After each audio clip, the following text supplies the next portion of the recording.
नहीं अंदर में पानी को फंसाया। खेत मेरा जोता है कैसा, खेत मेरा जोता है कैसा, जोताई नहीं दुनिया को पैसा। खेत मेरा जोता है कैसा,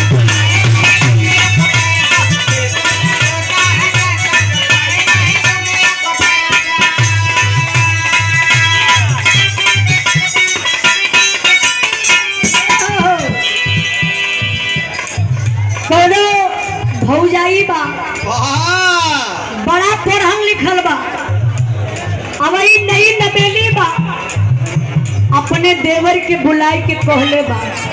का कहले बा मास्टर साहब?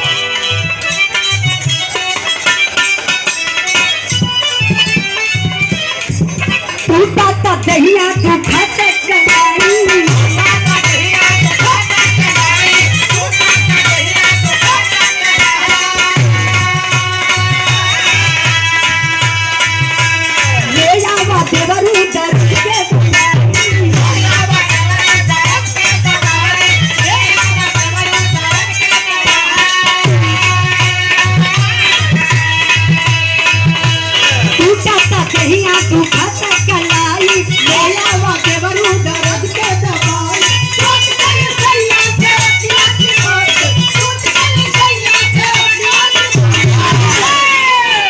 करी भइल